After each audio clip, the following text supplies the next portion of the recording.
I've been thinking about digital human twins a lot, those services that let you talk to a digital version of someone you've lost. This is a story about how relying on a virtual dad nearly got someone brutally unalived.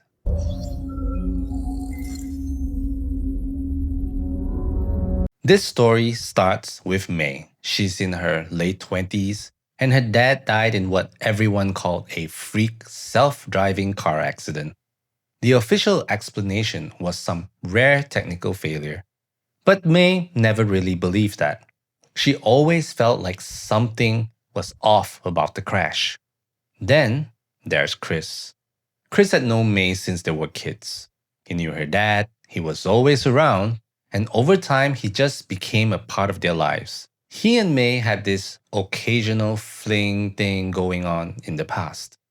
Nothing serious, at least not to her. Eventually, she told him they would never work. But even after that, he stayed close. He helped with tech stuff, fixed random things, and was always around the house enough that nobody thought twice about it.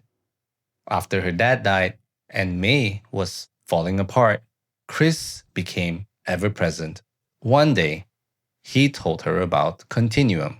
He said it was the latest subsidiary from GenWealth, an app that could build a digital version of her dad using voice notes, messages, videos, all of that. Basically, a way to still talk to dad. And in that state, all May could think of was, I can hear dad again. So Chris helped her set it up. He linked the accounts, handled the settings, did all the tedious stuff she didn't want to touch. And pretty soon, she was talking to dad again. And boy, was it ever so convincing. Looked like dad, sounded exactly just like him, and even talked with that hand twitch that she knew so well. May embraced it 100%. Especially when you're in deep emotional pain, that's really all it takes. So, she started leaning on digital dad a lot, from money to that hateful colleague in the office, for all the little things she used to ask her dad about when he was alive. A couple of months into it, she meets Daniel. Daniel was everything she could have wanted in a man. Funny, easy to be around, the kind of guy who gave her butterflies. And for the first time in a long time, she wasn't missing that all that much. Naturally, though, she told Dad all about him. As expected, Dad was being Dad. A bit protective, a bit cautious, the kind of stuff Dad might say. But oddly, Dad kept comparing him with Chris. That annoyed May a lot, to a point she felt she needed a break from Dad. Because yes, her dad knew about her relationships. He knew about a lot of old flings too. But why compare with Chris? He doesn't even know Daniel at all. Before shutting the app off, though, out of frustration, she told Dad that Chris was never an option. He was just a convenient doormat who liked being used. She closed the app, determined to ignore Dad for a little while. Then, as though Chris got a personal call from Dad, he texted May the day after. He asked if they could meet somewhere private because they needed to talk.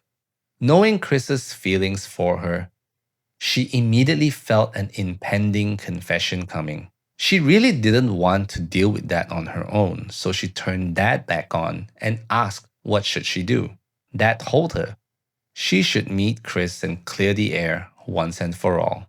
He suggested the place, the beach, specifically where she nearly drowned as a kid and where Chris saved her. Without thinking too hard, she texted Chris to meet her where Dad suggested. Then May paused. She didn't remember Dad knowing about that beach incident at all. Chris saved her that day, and she made him promise never to tell anyone, especially not her dad. As far as she knew, he kept that promise. A new question popped in her head. How does Dad know something only Chris should know? She finally did something she hadn't bothered with at the start. She looked up Continuum. She got AI to search from the company to known relations or connections to her. And there it was. His name, Chris, actually works at Continuum. She just never knew. She obviously never really paid that much attention to him, and it worked against her. From there, she went down a rabbit hole and extended her AI search from social media to old emails, anything with his name on it. She even uploaded a voice message from Chris to expand the search even further. Eventually, her voice search found something, a YouTube channel. Generic name, mask, exact same voice. Hundreds of shorts posting almost daily, sometimes even multiple times a day. But within a couple of clips, she knew it was Chris. Stories about times they shared together, little comments about a girl who never really appreciated him, and a dad who trusted him with everything. For most of the videos, they were just rants of one sided love. Over the past few months, though, they've gotten a lot more specific. He talked about removing the one man in her life that she relied on more than him. How he asked to check the diagnostics of his self driving car. How he had tested things in the background and found vulnerabilities. How he weakened safety checks over time. And how one night, after tampering with the brakes and hiding his tracks, the car finally failed in a way everyone called a tragic accident. He never used her dad's name. He didn't have to. May was listening to his voice describe exactly how he had unalived her father, and followed by his plans to get her onto Continuum and how he could replace her dad behind the scenes. All in a series of 1 minute shorts. One of the latest shorts mentioned something else. He talked about the beach, about saving a girl from drowning there when they were kids. He claimed that was the day his suffering began because from then on she kept using him over and over and over again. He said he had a grand plan to end it where it started. And then in another short, he pulled props into frame, a bag, tape, heavy looking blade, and other torture devices, while he talked about the extent of pain he will induce to finally close the loop. She looked back at the text she already sent, and she realized she's done exactly what he wanted. Despite this, she still decided to go to the beach. She had to know the truth, and she needed to hear it from him. Arriving at the appointed time, she saw him as she approached the beach, just standing there, like he was waiting for her to walk into the script he written.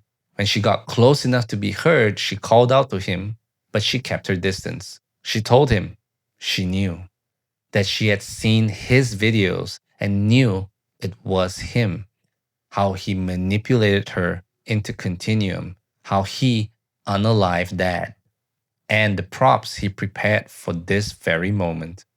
At first, he tried to play dumb, said she was overreacting, that she misunderstood, that she watched too many true crime videos. But she kept going, repeating little details from the videos that no one else could have known. Each time she gave another detail, his act started to crack. Eventually, he stopped pretending. He laughed and admitted to everything. She never expected such a sinister laugh from someone she has known almost her entire life. He told her she'd never be able to prove it, and even if she could, she wasn't leaving that place alive anyway. And that's when the sirens cut through his monologue. Police cars pulled up, officers moved in behind him. He turned, saw them, and for a second, he looked more surprised than she did. Then she brought a hand out from behind her back and showed him her phone. She'd been on a live call with the police the whole time. May watched them, cuff Chris, and read him his rights. Dad was finally avenged. In case you're wondering, this story is completely fictional, but the technology behind it the parts about digital dad is not. AI today is completely capable of creating a digital version of someone just from their data. Text threads, voice notes, emails, photos, holiday videos, even transaction history. The more you feed it, the more convincing that version can be. And this tech is only going to get better. There are already real discussions and products around grief tag, grief bots, dead bots, and digital afterlife tools. Systems that let you talk to an AI built from someone who has been recently deceased or unalived. Some companies sell interactive memory apps or AI companions that can answer you in your loved one's voice. Others frame it as a way to keep talking to them after they're gone. And honestly, it's not hard to see why people would say yes to such technology. I mean, who wouldn't at some point? Who wouldn't want to speak to someone they've lost? The issue isn't the idea of talking to a digital dad. The issue is who controls that system and what they're allowed to do with it.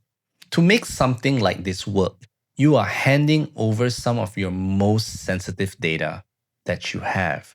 And these tools will evolve. People will start giving them more information, more freedom to suggest, to act, to manage parts of their life the way that AI agents are already doing today at the moment.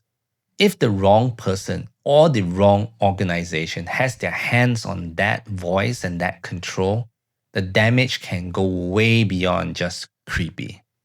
So I'm curious to know what you think. Do you feel like it was too easy for Chris to get that much control over digital dad? Do you think there needs to be some strong governance and regulations in place before tech like this goes mainstream? Let me know your thoughts in comments down below. Give me a like if you enjoyed this video and make sure to follow more for Tech Fables. Until next time, stay innovative, but do stay safe.